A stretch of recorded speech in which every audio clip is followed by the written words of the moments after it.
Hi everyone, today we're going to be talking about 7 tips for coping with severe winter weather or any type of natural disaster too. So stay tuned.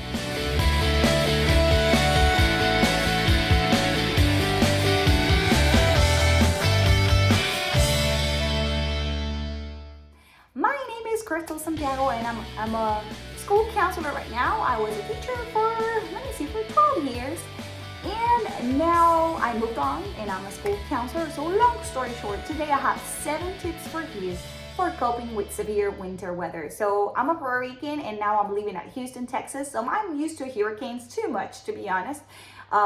It's kind of normal where I come from, but I know it's not normal here, but I'm not used to winter and snow and the whole thing. It's also new for a bunch of Texans over here. Okay, so long story short, I have 7 tips for you that I want to share and I would like to talk a little bit about it. If you like this video, please give me a thumbs up, ring the bell and the whole thing and subscribe, okay? Okay, tip number 1, practice preparedness and make a safety plan. That means either if it's an earthquake, a hurricane, a storm, a winter storm, whatever it is, it's better to be prepared rather than not be, right? So take the time with your family to talk about all those things you would like to do in case of. The other important thing is like where you're gonna meet, what are you gonna do? Do you have a backpack ready, for example, with clothes, with, let me see, what else can I tell you? With food, some people prepare with food as well, and that's good too. Some people, they take water inside buckets and this and that, so be ready. If you know, for example, right now that we suffered a winter storm in different areas and different states, make sure that you have all the blankets ready, jackets ready, gloves ready, mittens, all the things that you need in order to be warm and be safe, okay? Another thing that you need to take into consideration, number 2, limit exposure to social media or news. News are good. We want to stay tuned. We want to be updated. We want to make sure that we know what's going on around us and in the world. And that's okay. But what will happen? The news are going to show you and then you're going to be exposed to a lot of probably negative things. So it's kind of normal if you're watching negative stuff all day long. How do you think you will feel? Some of you are just like me, that I get emotional and I start crying and I'm like, because I don't like to see other people suffering. And maybe I'm in a different position where I'm not suffering, but I'm like, I don't want anyone else to suffer and look how blessed we are. Yeah. Anyway, so, and another thing is if you are currently suffering from the situation, it's going to get worse. It's good to be informed. So tune up, watch the news over a little bit, check the social media, but don't be all day long watching those things, because I can guarantee you that you're going to feel sad or mad, angry, desperate. You can get a little bit anxious more than usual, or even you can get a panic attack or something like that. So we don't want that for you. So limit the time in social media or watching news. Also, with your children. Children can be easily traumatized also by watching the news every day throughout the situation, and right after the situation, probably you're going to experiment different type of behaviors, and you can see them behaving in a different way or getting in a panic mode in case of a flooding or earthquake, winter storm, hurricanes, any type of natural disaster. So please limit that. Number 3, if possible, virtually connect with friends and family. Why? And maybe you're asking yourself why.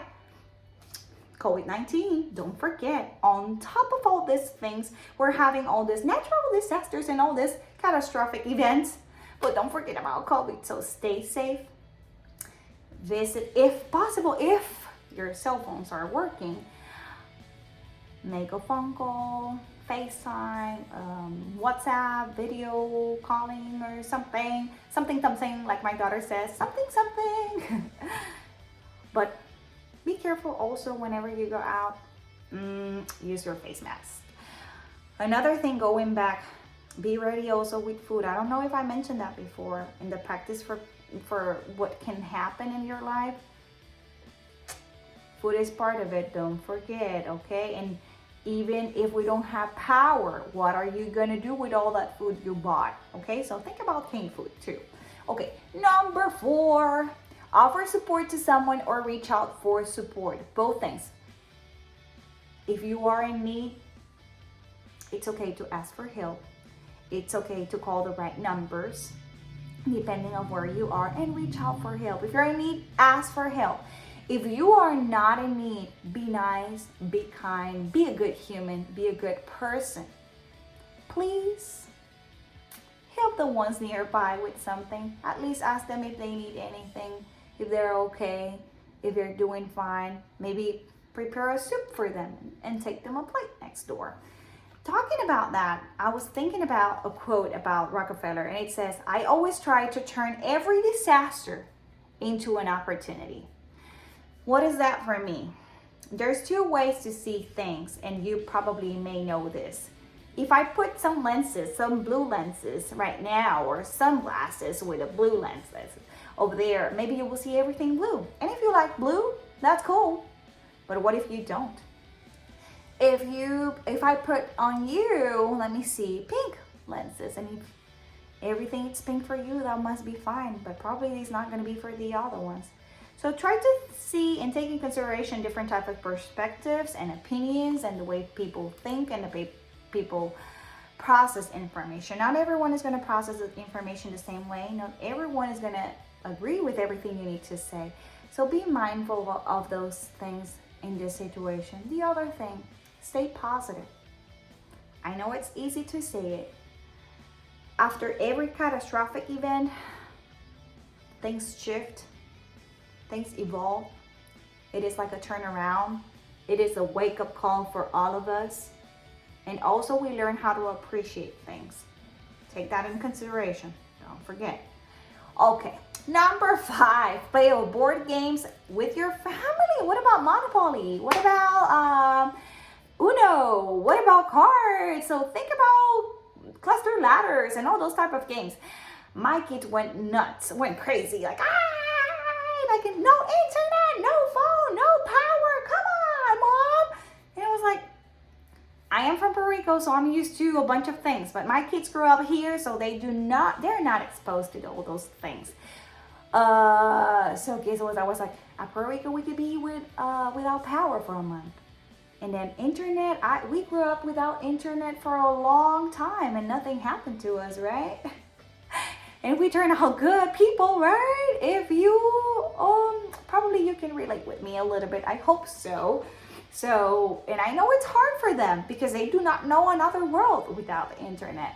But we can make the best of it and spend time with the family. Quality time, not bad family time, okay? No dysfunctional family time. Please do not do that. Especially with a catastrophic event or with something bad going on. No. Okay, never mind. So number 6, maintain normal routines. If you go to bed, if your kids go to bed, children, at 8, take them to bed at 8. If you eat, usually they eat their breakfast around 8, 7:30. If they wake up on time, give them the breakfast at the same time. They're going to ask you snacks at the same time. Even your body is going to feel. So keep the same routines. Another thing, when you are hungry, no, never mind. Let me go back.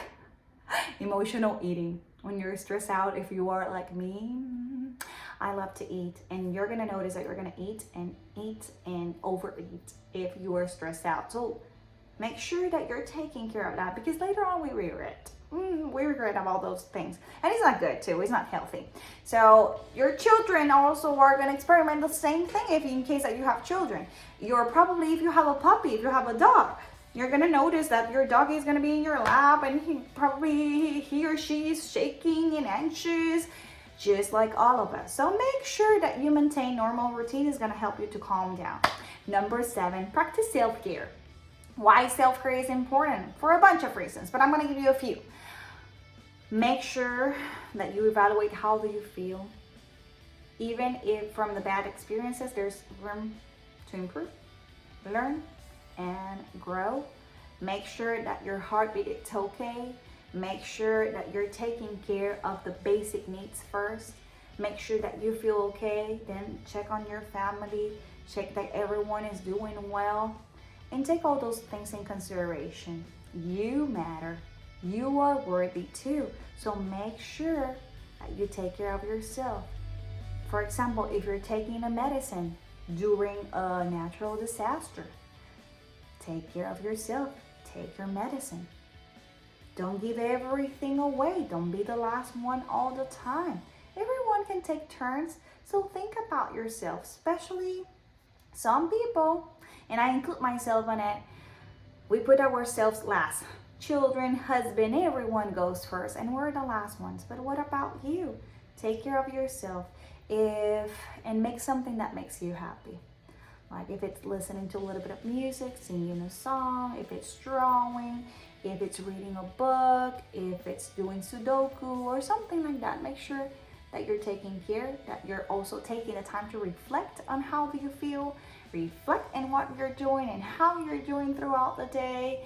Make sure that you're taking the action steps to calm down and relax and have your private moment, even if it's in the restroom, to be honest.